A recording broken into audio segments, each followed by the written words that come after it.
Hi friend, आज हम लोग बात करेंगे BARC यानी भाभा एटॉमिक रिसर्च सेंटर के एग्ज़ाम में पूछे गए प्रश्नों के बारे में।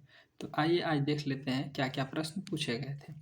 पहला प्रश्न था उत्प्रेरक क्या होता है। इसके बारे में 4 ऑप्शन दिए थे। तो जैसा कि हम सही ऑप्शन केवल लिख रहे हैं, अभिक्रिया की गति को तेज कर देता है। उत्प्रेरक यही कार्य करता है, खुद की बिना परिवर्तन किए ही अभिक्रिया की गति को यानी रिएक्शन को क्या कर देता है, बहुत तेज कर देता है। इसी को उत्प्रेरक कहते हैं।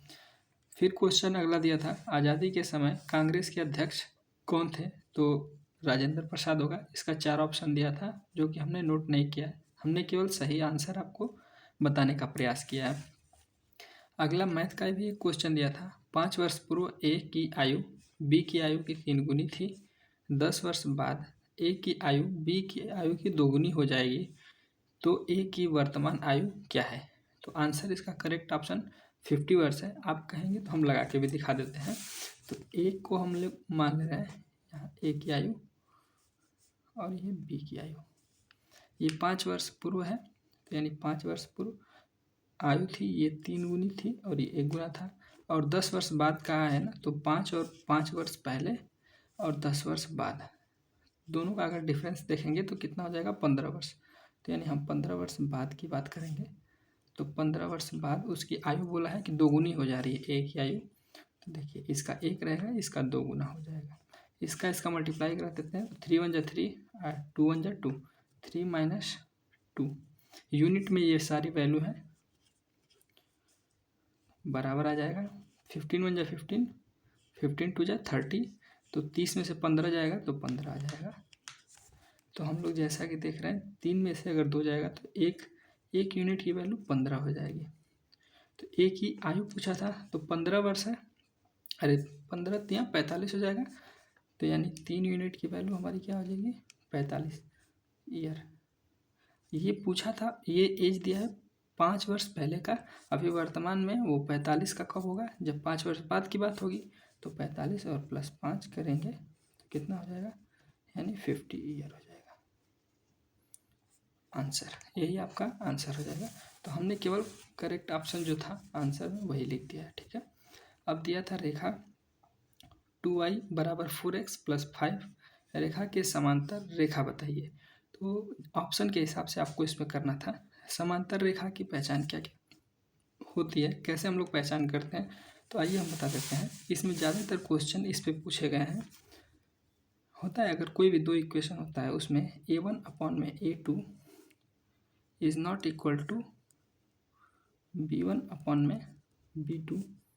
जब ऐसा केस होता है कि a1 अपॉन में a2 और b1 is not equal to b1 upon में b2, जब ऐसा होता है तब हम लोग का एक इक्वेशन बनता है।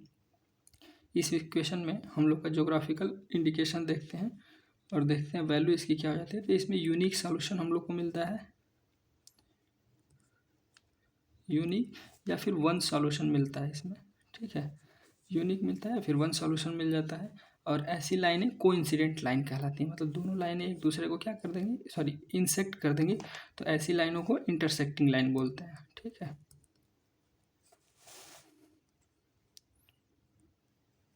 Intersecting line. एक और केस होता है इसमें, a1 अपॉन में a2 is equal to b1 upon में b2 is equal to c1 upon में c2। जब ऐसा केस रहता है तो ये कोइंसिडेंट के केस हो जाते हैं, कोइंसिडेंट।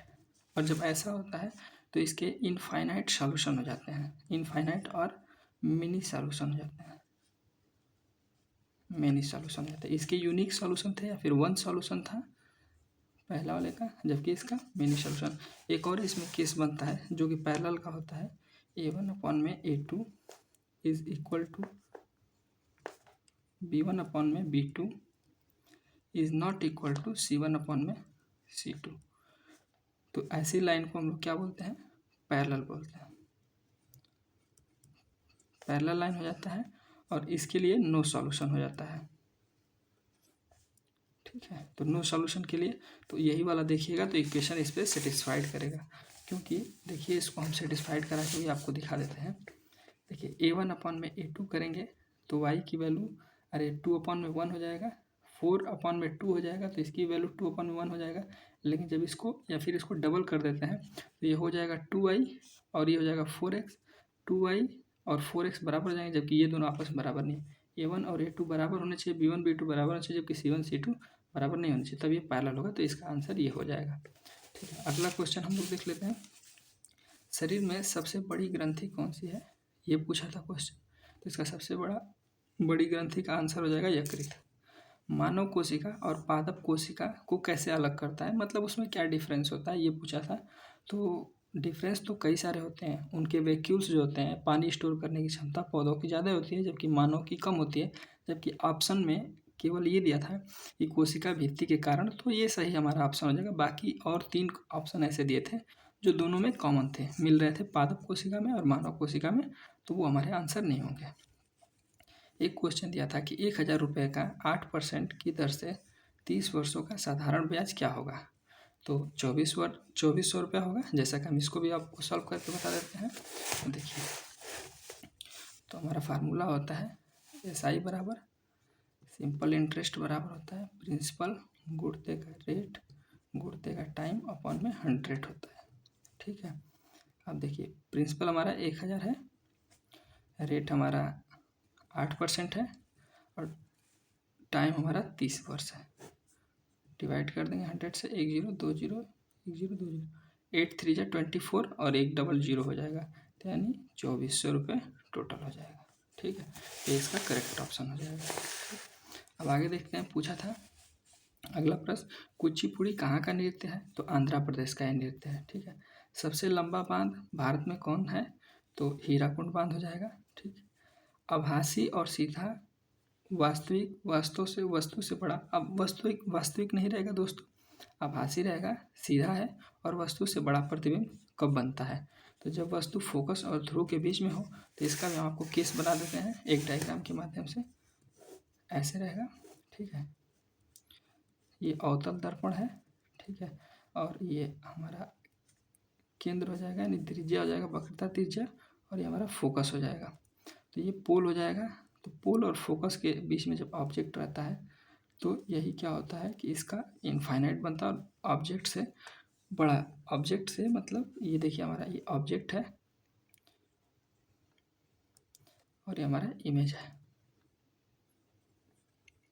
तो इससे बड़ा बनता है। तो यही केस पूछा था, यही जैसा कि हमने आपने समझा दिया है। अब देखिए, पूछा था एक आसान सा क्वेश्चन, नीरज चोपड़ा का संबंध किससे है, यानी किस खेल से है। तो भाला फेंक से है। ठीक है, भारी जल का क्वथनांक पूछा था, क्या होता है भारी जल कितने डिग्री पे बॉयल होने लगता है। तो 101 डिग्री 4 मिनट पे होने लगता है। हुक का नियम पूछा था, आप लोग सर्च करके बताइएगा, इसका हमको ऑप्शन याद नहीं था इसलिए हमने आंसर नहीं लिखा है। अब देखिए, एक समांतर श्रेणी का क्वेश्चन दिया था कि 24 है, 21 है, 18 है, 15 है, डॉट डॉट डॉट में कौन सा पद पहला ऋणात्मक होगा। ठीक है, तो हमने आंसर इसका डिफाइन कर लिया है 10वां, हम आपको करके भी बता देते हैं। जैसे देखिए, तो ए की वैल्यू क्या हो जाएगी इसमें 24 हो जाएगी, ए बराबर 24, जबकि डी डिफरेंस देखिएगा तो दोस्तों इसमें -3 हो जाएगा।